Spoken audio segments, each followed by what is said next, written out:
primeira videoaula do canal. A nossa videoaula aqui no nosso canal é sobre geografia. E hoje eu vou falar sobre Divisão Internacional do Trabalho, que é uma dos braços assim de fluxo de mercadoria, né? E é isso. E a gente vai aprender agora sobre Divisão Internacional do Trabalho, DIT. Divisão Internacional do Trabalho é quando vários dos países se juntam e aí eles veem quem é bom em fazer matéria-prima, quem é bom em produzir o produto e quem vai vender. Isso, mais ou menos, existe desde a época das grandes navegações, que foi quando começou, né, essa transação de mercadorias pelos navios. E aí, naquela época, tinha a colônia e a metrópole. A colônia fornecia a matéria-prima com os escravos, podia ser tudo, transação de escravos, de matéria-prima. E aí começou com essa coisa, né, dos países se relacionarem para o que um tinha, o outro não tinha, e eles trocavam. Só que nessa época, eles ainda não tinham muito desenvolvimento nessas coisas. Então naquela época era a colônia e a metrópole. E a colônia fazia a matéria-prima, né, com o trabalho dos escravos, e aí eles levavam, como no Brasil, o pau-brasil era uma matéria-prima. E vou dar esse exemplo, e a metrópole era Portugal, que era quem estava colonizando o Brasil. E aí ela estabelecia uma troca comercial com o Brasil, né, que o Brasil dava matéria-prima e Portugal industrializava ele, né, modificava a matéria-prima.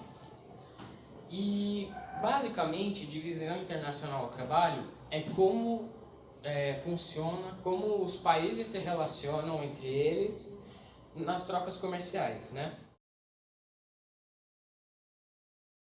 Antes da Segunda Guerra Mundial, a DIT era diferente.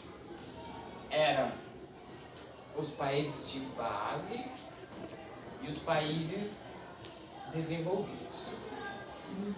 E aí eles trocavam, né? Faziam esse fluxo de mercadoria, um dava matéria-prima e o outro industrializava o produto. Só que depois da Segunda Guerra Mundial, surgiram os países emergentes, que são os países que estão em desenvolvimento, que também são desenvolvidos, mas também tem aquela parte subdesenvolvida, né?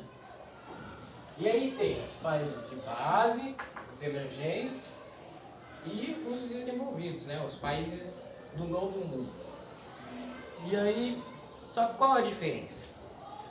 Os países de base continuam fornecendo a matéria-prima e ele fornece tanto para os países desenvolvidos quanto para os emergentes.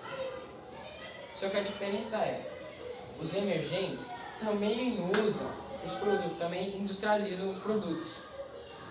Só que os países desenvolvidos fornecem a tecnologia, entendeu? Essa é a diferença que faz com que eles ainda estejam na frente, porque eles fornecem a tecnologia para os emergentes poderem industrializar o produto. E os dois também vendem o seu produto industrializado para o país de base, né? E isso tudo aqui é como funciona hoje em dia os fluxos DIT, né? Divisão Internacional do Trabalho. Então, DIT é basicamente isso, e eu vou deixar para o meu amigo Luiz falar sobre a especialização do espaço geográfico. Fala galera, eu sou o professor Luiz e eu vou dar continuação à videoaula. Hoje eu vou falar sobre especialização do espaço geográfico. Antigamente, só os países mais desenvolvidos produziam e exportavam um produto. Agora, com a presença de empresas transnacionais, é possível produzir o produto em mais de um país. Os países menos industrializados tendem a ter uma balança comercial desigual, pois eles exportam matérias-primas mais barato e compram produtos prontos por um preço maior. Isso acontece pois o valor da importação é maior do que o da exportação. Um exemplo disso é um tênis que foi desenvolvido nos Estados Unidos, construído na China e vendido no Brasil. Isso foi basicamente a diferenciação das áreas de produção. Agora o Gustavo vai falar sobre os meios de transporte nos fluxos de mercadoria. Fala galera, professor Gustavo aqui na nossa continuação da videoaula. Agora vamos falar dos meios de transporte nos fluxos de mercadoria. O mundo globalizado está desse jeito por causa das evoluções das telecomunicações e dos transportes. Ou seja, a velocidade aumentou e o tempo diminuiu. Por exemplo, um produto que estava no Japão podia chegar ao Brasil em menos de 24 horas, por causa dessa evolução dos meios de transportes. Como podemos ver nessa imagem aqui. Em 1500 a 1840, eram através de barcos, ou seja, o mundo era maior, demorava muito mais tempo para chegar ao seu destino. Hoje em dia temos jatos super velozes. Como falei, um produto do Japão pode chegar ao Brasil em menos de 24 horas. Assim, os meios de transporte dos países são muito importantes, pois eles ajudam na economia do país e a economia global. Ou seja, o país tem que ter uma infraestrutura básica com portos, aeroportos, rodovias e ferrovias para a utilização desses meios de transporte. Quando utilizamos os transportes de carga, utilizamos o termo modal, que serve para 5 meios de transporte: rodoviário, ferroviário, hidroviário, marítimo e aeroviário. Além desses 5, temos as dutovias, que transportam o gás, os minérios e óleos. Além das dutovias, utilizamos também o termo intermodal, que é o terminal que atende mais de um modal. Vamos falar sobre os meios de transporte. O avião é o meio de transporte mais caro, pois ele utiliza muito da infraestrutura de um país, além da sua tecnologia usada nele. Ele é muito utilizado, pois ele é usado para carregar cargas frágeis, e o avião necessita de muita ajuda externa.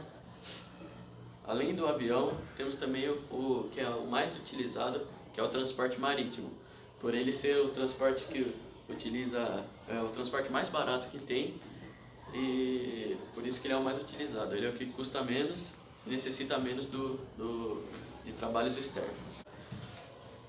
O transporte marítimo, além de ser o mais barato, ele carrega cerca de 75% do transporte mundial de mercadorias. Ele tem uma vantagem, pois ele é o mais barato, como eu havia falado, e também ele é o meio de transporte que consegue carregar mais mercadorias. Com a facilidade de locomoção e o baixo custo, o mundo se fragmentou em mercadorias. Mas o que é isso? Por exemplo, a matéria-prima fica em um país e a outra parte do produto fica em outro país. Ou seja, fez com que o mundo se fragmentasse graças a essa evolução dos meios de transporte. Então, galera, basicamente os meios de transporte nos fluxos de mercadoria foi isso. Muito obrigado. Agora eu vou deixar para a professora Agatha explicar sobre o Canal do Panamá, que é outro assunto que cai muito em vestibulares.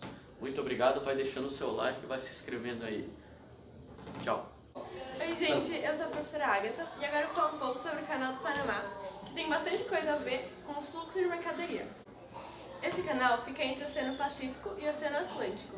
Ele começou a ser construído em 1831, onde teve que parar suas obras por causa de vítimas que ocorreram no local, e voltou a ser construído em 1914, onde foi finalizado. Ele teve como inspiração o Canal de Suez, que fica entre o Mar Mediterrâneo e o Vermelho. A única diferença entre os dois canais é que o Canal do Panamá tem curvas e o Canal de Suez é reto, assim fazendo o Canal do Panamá ter 77 km, demorando de 8 a 10 horas para dar a volta inteira pelo continente americano por ele. Existem também eclusas, que foram criadas por causa de riscos polares, ajudando também os navios, sendo elevadores de água, aumentando e diminuindo o nível de água para facilitar os navios. Essa imagem é do Canal do Panamá, que ele pode transportar 14 mil embarcações e 200 milhões de toneladas de carga. Para aumentar esses números, está sendo criada outra eclusa lá no Canal do Panamá, que é a terceira, como mostra essa imagem aqui. Aqui encerramos então o Canal do Panamá e também a videoaula. Espero que tenham gostado e se tiverem alguma pergunta sobre esse assunto, deixem aqui embaixo nos comentários que a gente vai responder todos. Obrigada! Beijo.